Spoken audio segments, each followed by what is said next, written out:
ఓం నమ శివాయ. ఈరోజు శివయ్య సందేశం ఏంటి అంటే, భక్త, ఒక్కసారి ఇలా చూడు. రేపు ఒక గొప్ప శుభవార్తతో నీ ముందుకు రాబోతున్నాను. నీ శివయ్యను ఆహ్వానిస్తావు కదా. ఆ శుభవార్త ఏంటో గుర్తించు. రేపటి రోజున నువ్వు ఆశ్చర్యపోయే సంఘటన నీ జీవితంలో జరిపించబోతున్నాను. ఆ శుభవార్త నీ మనసుకి ఎంతో ప్రశాంతతని అందిస్తుంది. మరి ఆఖరి వరకు నీ శివయ్య వాక్కును విని అర్థం చేసుకుంటావు కదా. నీ జీవితాన్ని నువ్వే చక్కదిద్దుకుంటావు కదా. ఇలా చూడు భక్త, నీకు రాబోయేటువంటి ఈ శుభవార్తని నువ్వు విన్న తర్వాత నీ మనసు ఆనందంతో పొంగిపోతుంది. నీ జీవితం మారుతుంది. నీ ఎదురు చూపులు ఫలించబోతున్నాయి. కేవలం నా భక్తుల కోసం మాత్రమే నీ జీవితానికి ఒక వస్తువుని మాత్రమే కదా. అన్ని బాధలను భరిస్తూ అందరి ముందు ఏమాత్రం కూడా తల వంచకుండా సంతోషంగా ఉంటున్నా. నీ జీవితాన్ని నీకు నచ్చినట్లుగా మారుస్తాను భక్త. నువ్వు నిశ్చింతగా ప్రశాంతంగా ఉండు. ఇన్నాళ్ళు నా దగ్గరకు వచ్చి, శివయ్య అసలు నా జీవితానికి అర్థం ఉంటుందా, నన్ను మిగతా జీవుల్లాగా అలానే జీవించాలా, ఎందుకు శివయ్య నన్ను అసలు ఈ మనిషిగా పుట్టించారో అని రోజు నన్ను ప్రశ్నిస్తూ ఉన్నావు కదా భక్త. నన్ను శిక్షించావా శివయ్య అని అంటున్నావు కదా. నా భక్తుల కోసం అన్నీ నా మాటలు నేను భరించాను. భక్త, భయపడకు. నీ భవిష్యత్తు గురించి పూర్తి బాధ్యతను ఈ శివయ్య నేను తీసుకుంటున్నాను. నిశ్చింతగా ప్రశాంతంగా ఉండు. నువ్వు కష్టకరమైన జీవితం గడపాల్సి వచ్చిందని బాధపడుతున్నావు కదా. ఇక ఆ బాధ అనవసరం. ఎన్నోసార్లు నువ్వు నలిగిపోయావు, బాధపడ్డావు. ఇక ప్రతి క్షణం నీ కష్టాలన్నీ కొద్ది కొద్దిగా నేను తీర్చబోతున్నాను. నిశ్చింతగా ఉండు. అనవసరంగా ఆలోచించకు. జరిగిపోయిన వాటి గురించి ఆలోచిస్తూ ఇంకా ఇంకా ఎక్కువగా మదనపడద్దు భక్త. నిన్ను నువ్వు బాధ పెట్టుకోవద్దు. జరిగిందంతా ఒక పీడకల్లా మర్చిపో.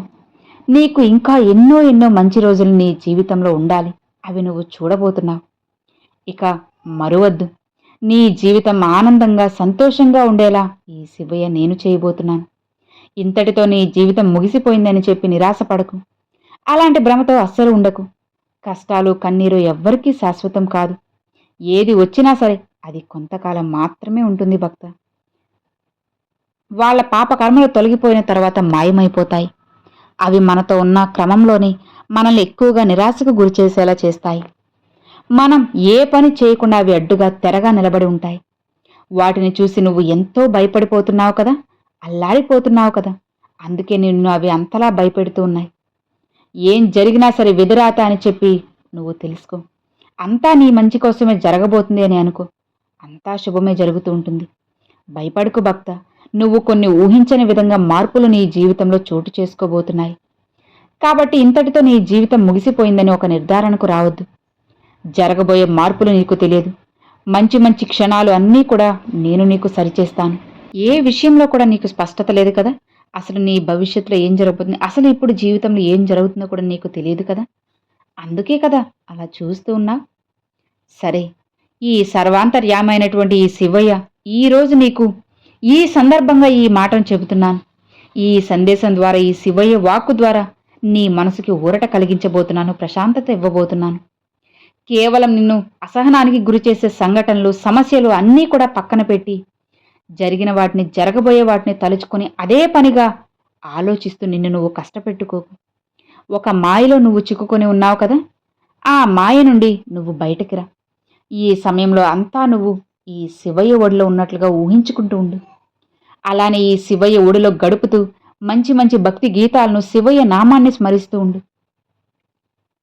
ఒక చిన్న ఊహలో తలుచుకో. ఇక చాలు. నిన్ను నువ్వు ఎంత దృఢపరుచుకుంటావో నీకే తెలియదు. తప్పుడు ప్రయత్నాలు కానీ, తప్పుడు ఆలోచనలు కానీ ఏవీ చేయొద్దు భక్త. అవి నిన్ను ఇంకా ఇంకా ఎక్కువగా కృంగదీస్తాయి. నీ ధైర్యమే నీకు శ్రీరామరక్ష. ఇక నీ జీవితం ముగిసిపోయిందని చింతించకు. రానున్న రోజులన్నీ నీకు అనుకూలంగా మారుతాయి. నేను మారుస్తాను. నిన్ను ఆశ్చర్యానికి గురి చేసే విధంగా ఈ శివయ్య ఎన్నో మార్పులు తీసుకురాబోతున్నారు. మంచి మంచి శుభవార్తల్ని, నువ్వు వినేటువంటి గొప్ప రోజుని నీ ముందుకు తేబోతున్నాను. నువ్వు తప్పకుండా నీ గురించి నువ్వు తెలుసుకుంటావు.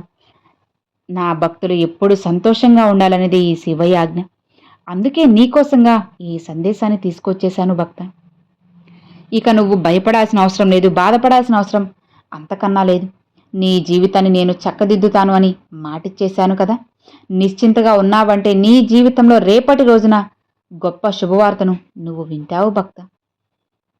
నాకు ధన పేద కులం మతం అంటూ ఇలాంటి భేదాలు ఏవి కూడా చూపించను. నా భక్తులందరూ కూడా నాకు సమానమే. నువ్వు ఎలానో నీ కుటుంబం కూడా అలానే. నీ కుటుంబ బాధ్యత కూడా నాకు ముఖ్యమే. వారి గురించి అలానే వారి యోగక్షేమాల గురించి కూడా నాకు ప్రతిరోజు నువ్వు చెప్పాల్సిన అవసరం లేదు, బాధపడాల్సిన అవసరం లేదు. నీ ఆశలన్నీ వారి కోసమేనా నాకు తెలియదా చెప్పు. వారి జీవితం మొత్తం కూడా నేను చూసుకుంటాను. భయపడకు భక్త. నువ్వేం చింతించాల్సిన అవసరం లేదు. అలానే అదే పనిగా ఎక్కువగా ఆలోచించాల్సిన అవసరం అంతకన్నా లేదు. వారికి మంచి భవిష్యత్తును కూడా అందిస్తాను.